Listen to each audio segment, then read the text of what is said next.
Hello everyone, welcome back to the channel. Hope you all are doing fine. So हमने यहाँ पे general science का portion start किया था जहाँ पे हम कर रहे थे टॉपिक न्यूट्रिशन। सो उसी को कंटिन्यू करते हुए ये हमारी सेकंड क्लास रहेगी इस टॉपिक पे। प्रीवियस क्लास में हमने न्यूट्रिशन के बेसिक्स को देखा था जहाँ पे हमने डिफरेंट टाइप्स ऑफ न्यूट्रिएंट्स के बारे में डिस्कस किया था। आज की क्लास में हम देखेंगे न्यूट्रिशन क्या है और इसकी डिफरेंट टाइप्स क्या हैं। अगर हम सिंपल वर्ड्स में देखें न्यूट्रिशन क्या है तो ये एक बायोलॉजिकल प्रोसेस है जहाँ पे फूड को इनटेक किया जाता है और फिर उसकी यूटिलाइजेशन होती है बॉडी में in order to carry out various life processes. So nutrition refers to the process by which living organisms obtain and utilize food to carry out their life processes. अब हमने देखा था कि जो फूड है उसमें क्या होते हैं कि वेरियस तरह के ना न्यूट्रिएंट्स प्रेजेंट होते हैं। अब जब हम फूड की इनटेक करते हैं तो इन न्यूट्रिएंट्स का यूटिलाइज करके हमारी बॉडी क्या करती है, डिफरेंट फंक्शंस परफॉर्म करती है। तो यही है न्यूट्रिशन। अब फूड की इनटेक कैसे होती है और उसकी यूटिलाइजेशन कैसे होती है, ये जो प्रोसेस है ये ऑर्गेनिज्म टू ऑर्गेनिज्म वेरी करता है। लाइक कुछ ऑर्गेनिजम्स अपनी फूड खुद से प्रिपेयर करते हैं, कुछ दूसरों पर डिपेंड रहते हैं फूड के लिए।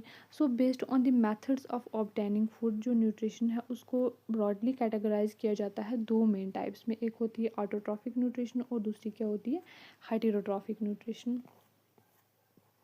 अब अगर हम ऑटोट्रॉफिक न्यूट्रिशन की बात करें तो ये एक ऐसा मोड ऑफ न्यूट्रिशन है जहाँ पे जो ऑर्गेनिजम्स हैं वो क्या करते हैं, अपनी फूड खुद प्रिपेयर करते हैं। ठीक है, इसमें भी हमारे दो प्रोसेसेस आ जाते हैं, एक है फोटोसिंथेसिस और दूसरा है केमोसिंथेसिस।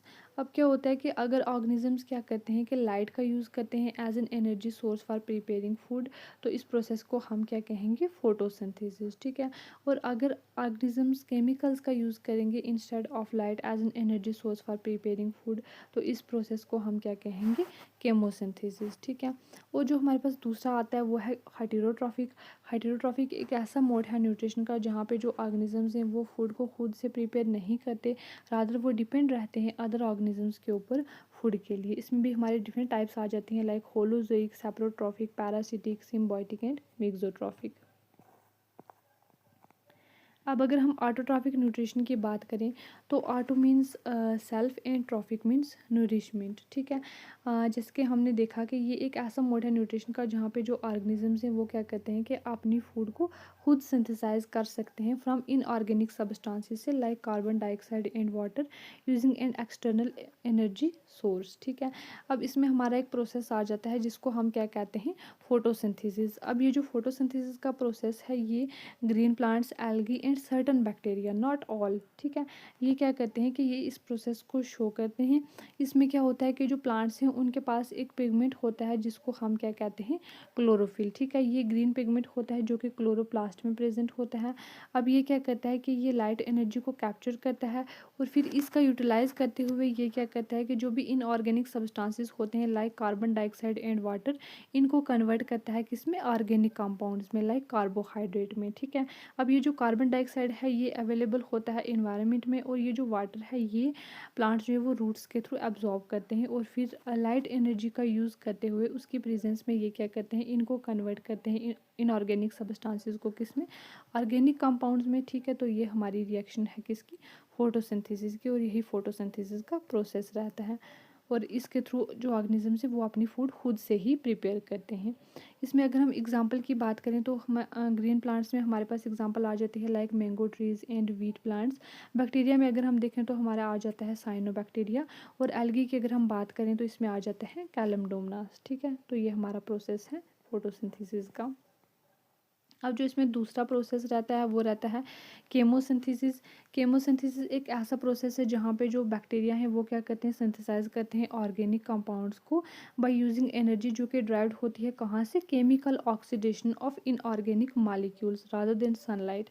यहाँ पे क्या होता है, यहाँ पे जो एनर्जी है वो लाइट से नहीं आती, वो आती है कहाँ से, केमिकल ऑक्सीडेशन होती है इनऑर्गेनिक मॉलिक्यूल्स की, और इस एनर्जी का यूटिलाइज करके बैक्टीरिया क्या करते हैं, ऑर्गेनिक कंपाउंड्स को सिंथेसाइज करते हैं, ठीक है। अब ये जो मोड है न्यूट्रिशन का, ये कॉमन होता है इन्वायरमेंट्स में जहाँ पे सनलाइट अवेलेबल नहीं होती, जैसे कि डीप सी हाइड्रोथर्मल वेंट्स में, ठीक है। ऑर्गेनिजम्स जो क्या करते हैं, केमोसिंथेसिस परफॉर्म करते हैं, वो सब्सटेंसेस का यूज़ करते हैं like hydrogen sulphide, ammonia, methane as energy source. इसमें जो एग्जांपल आ जाती है हमारी, वो आ जाती है अगर हम केमोसिंथेटिक बैक्टीरिया की बात करें लाइक नाइट्रोसोमनास। ये जो नाइट्रोसोमनास है, ये क्या करते हैं, अमोनिया को ऑक्सीडाइज करते हैं किसमें, नाइट्राइट में। और दूसरे होते हैं सल्फाइड बैक्टीरिया, ये क्या करते हैं, ये सल्फर कंपाउंड्स को ऑक्सीडाइज करते हैं, ठीक है। तो ये है हमारा केमोसिंथेसिस का प्रोसेस। अब हम बात करते हैं हेटेरोट्रॉफिक न्यूट्रिशन की।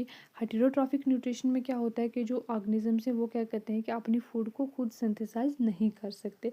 इंस्टेड वो क्या करते हैं, वो रिलाई करते हैं अदर ऑर्गेनिजम्स पे like plants, animals and dead organic matter, किसके लिए, अपनी न्यूट्रिशनल रिक्वायरमेंट्स के लिए, ठीक है। इसमें भी हमारी डिफरेंट टाइप्स आ जाती हैं।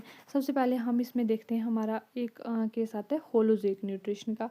अब होलोजेक न्यूट्रिशन में क्या होता है कि जो भी सॉलिड ऑर्गेनिक मटेरियल होता है उसकी इंजेक्शन होती है, ठीक है, उसको इनटेक किया जाता है। और उसके बाद जो फर्दर प्रोसेसेस होते हैं लाइक डाइजेशन, एब्जॉर्प्शन, एजिमुलेशन, इजेशन, वो बॉडी के अंदर होते हैं, ठीक है। इसमें डिफरेंट स्टेप्स होते हैं। सबसे पहले आता है हमारे पास इंजेक्शन। इंजेक्शन में क्या होता है कि जो फूड है उसका इनटेक होता है, ठीक है। फिर दूसरा जो स्टेप होता है हमारा, वो आता है डाइजेशन। अब डाइजेशन में क्या होता है कि बॉडी में ना वेरियस तरह के इंजाइमेटिक एक्शंस होते हैं। वो क्या करते हैं कि जो भी कॉम्प्लेक्स फूड मटेरियल होता है उसको स्मॉलर या फिर सिंपल मॉलिक्यूल में कन्वर्ट कर देते हैं, ठीक है। तो ये हुआ डाइजेशन।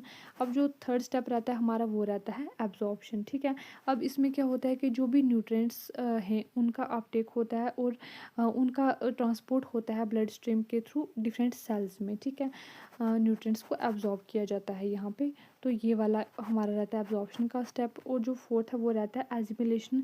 एजिमुलेशन में क्या होता है कि जो भी अब न्यूट्रिएंट्स एब्जॉर्ब हुए हैं उनका फिर यूटिलाइजेशन होता है, किसके लिए, एनर्जी के लिए, ग्रोथ के लिए और रिपेयर के लिए, ठीक है।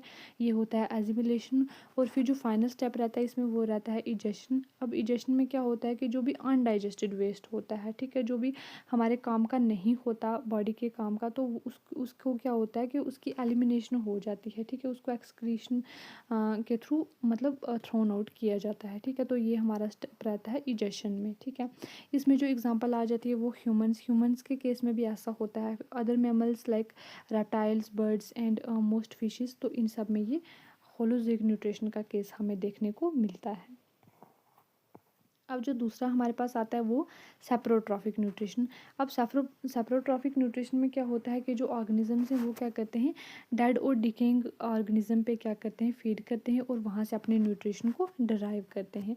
अब इनका मैकेनिज्म क्या रहता है, अब होलोजेक में हमने देखा कि वहाँ पे सॉलिड फूड को इंजेस्ट किया जाता है और उसके बाद जो फर्दर रिएक्शंस होती हैं वो बॉडी के अंदर होती हैं। लेकिन यहाँ पे ऐसा नहीं होता। यहाँ पे क्या होता है कि ये क्या करते हैं, डाइजेस्टिव एंजाइम्स को सेक्रेट करते हैं सराउंडिंग में ही, ठीक है। कॉम्प्लेक्स ऑर्गेनिक सब्सटेंस जो भी होते हैं सराउंडिंग में, उनके ऊपर ये डाइजेस्टिव एंजाइम्स को सेक्रेट करते हैं। और वो जो एंजाइम्स है वो क्या करते हैं, उनको डिकम्पोज कर देते हैं किसमें, सिंपल मॉलिक्यूल्स में, ठीक है, सिंपलर मॉलिक्यूल्स में। और उसके बाद जब वो सिंपल मॉलिक्यूल्स में कन्वर्ट हो जाते हैं फिर वो क्या करते हैं, एब्जॉर्ब करते हैं ये ऑर्गेनिजम्स, फिर उनको एब्जॉर्ब करते हैं, ठीक है। अगर हम इनके इकोलॉजिकल रोल की बात करें तो ये एक वाइटल रोल प्ले करते हैं इकोसिस्टम में बाय रिसाइकलिंग न्यूट्रिएंट्स, ठीक है। इसमें हमारे एग्जांपल जो आ जाती है वो क्या रहती है, फंजाई एंड बैक्टीरिया, ठीक है। फंजाई में like mushroom, Rhizopus and bacteria में अगर हम देखें तो बैसिलस, ठीक है। फंजाई और बैक्टीरिया ही मतलब इसमें मेन एग्जांपल है, जो क्या ये ऑर्गेनिजम्स डेड और डिकेइंग मैटर पे ही फीड करते हैं और वहीं से अपने न्यूट्रिशन को डिराइव करते हैं।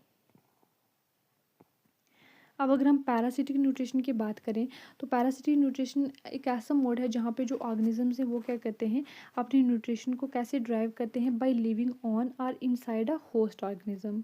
मीन्स कि इसमें जो ऑर्गेनिजम्स है वो अदर लिविंग ऑर्गेनिजम्स पे रहते हैं और वहाँ से अपनी न्यूट्रिशन को ड्राइव करते हैं लाइक सकिंग से या अदर मेथड से, ठीक है। मतलब इससे होस्ट क्या होता है कि इसमें जो होस्ट है वो वाला ऑर्गेनिज्म होता है जहाँ से जिससे न्यूट्रिशन को डिराइव किया जाता है, ठीक है। तो ये होस्ट को किल तो नहीं करते बट कहीं ना कहीं ये होस्ट के लिए हार्मफुल होते हैं, ठीक है। डैमेज जो है वो काज करते हैं होस्ट को। इसमें भी हमारे पास दो तरह के पैरासाइट्स होते हैं, एक होते हैं एक्टोपैरासाइट्स और दूसरे होते हैं इंडोपैरासाइट्स। ये जो एक्टोपैरासाइट्स हैं ये मतलब होस्ट की सरफेस पे रहते हैं, ठीक है, एक्सटर्नली, ठीक है। लाइक इसमें एग्जांपल आ जाती है लाइस एंड टिक्स, ठीक है।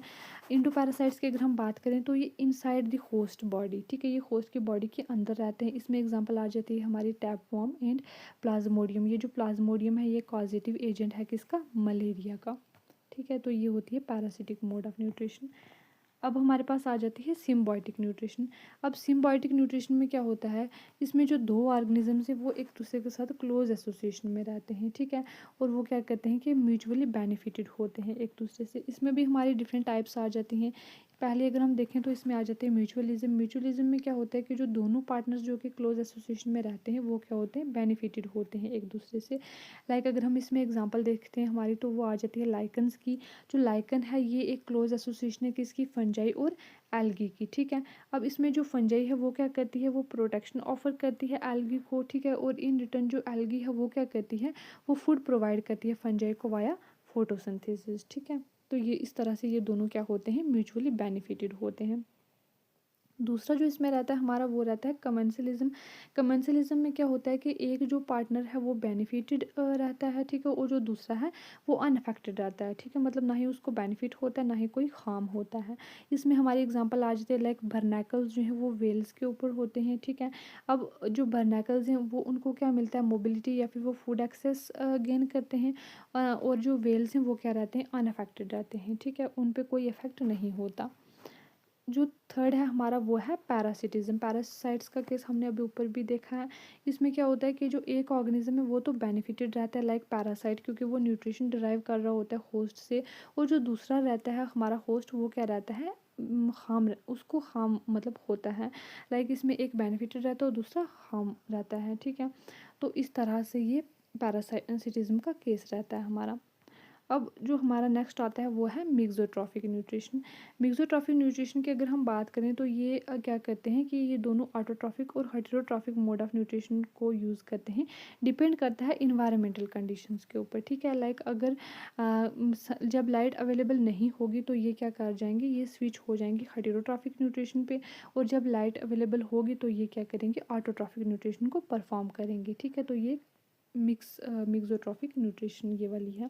इसमें एग्जांपल आ जाती है हमारे पास यूग्लिना की, ठीक है। यूग्लिना सिंगल सेल है और ये फोटोसिंथेटिक भी है और इंजेस्टिव भी है। इसी तरह से जो वीनस फ्लाई ट्रैप है ये भी एक इसमें एग्जांपल रहती है, ठीक है। सो ये था हमारा ऑटोट्रॉफिक और हेटेरोट्रॉफिक न्यूट्रिशन के बारे में। अब अगर हम इनकी कंपैरिजन की बात करें तो इसमें जो ऑटोट्रॉफिक न्यूट्रिशन है इसमें जो हमारा एनर्जी सोर्स रहता है वो रहता है सनलाइट। सनलाइट अगर होगा तो उसको हम कहेंगे फोटोसिंथेसिस। अगर केमिकल रिएक्शंस होंगी, केमिकल्स का यूज़ होगा as an energy source for preparing food, तो उसको हम क्या कहेंगे, केमोसिंथेसिस, ठीक है। और हेटेरोट्रॉफिक न्यूट्रिशन में क्या होता है कि इसमें ऑर्गेनिक मैटर जो है वो अदर ऑर्गेनिज्म से ड्राइव किया जाता है, खुद से प्रिपेयर नहीं किया जाता। इस तरह से अगर हम फूड सिंथेसिस की बात करें तो ये ऑर्गेनिजम्स जो ऑटोट्रॉफिक होते हैं ये क्या करते हैं, अपनी फूड को खुद से सिंथेसाइज कर सकते हैं, और जो हेटेरोट्रॉफिक ऑर्गेनिजम्स हैं ये डिपेंड रहते हैं दूसरों के ऊपर फूड के लिए, ठीक है। अगर हम एग्जांपल की बात करें तो ऑटोट्रॉफिक में हमारी एग्जांपल आ जाती है like plants, algae and some bacteria. और हेटेरोट्रॉफिक न्यूट्रिशन की बात करें तो इसमें एग्जांपल आ जाती है हमारी animals, fungi and most bacteria, ठीक है। कुछ बैक्टीरिया ही ऑटोट्रॉफिक न्यूट्रिशन परफॉर्म करते हैं, ज़्यादातर बैक्टीरिया जो है वो हेटेरोट्रॉफिक न्यूट्रिशन परफॉर्म करते हैं। अगर हम इकोसिस्टम में इनके रोल की बात करें तो ये जो ऑटोट्रॉफिक न्यूट्रिशन है ये क्या, ये वाले जो होते हैं ये क्या होते हैं, प्रोड्यूसर्स होते हैं। मीन्स कि ये प्रोड्यूस करते हैं, ये फूड को खुद से प्रिपेयर करते हैं। और अगर हम हेटेरोट्रॉफिक न्यूट्रिशन की बात करें तो ये क्या होते हैं, ये वाले ऑर्गेनिजम्स कंज्यूमर्स होते हैं या फिर डिकम्पोजर्स होते हैं। मतलब ये खुद तो प्रोड्यूस नहीं करते, रादर वो क्या करते हैं, कंज्यूम करते हैं या फिर वो डिकम्पोज करते हैं, ठीक है। तो ये था ऑटोट्रॉफिक और हेटेरोट्रॉफिक न्यूट्रिशन के बारे में। होप आपको क्लास अच्छी लगी होगी। सो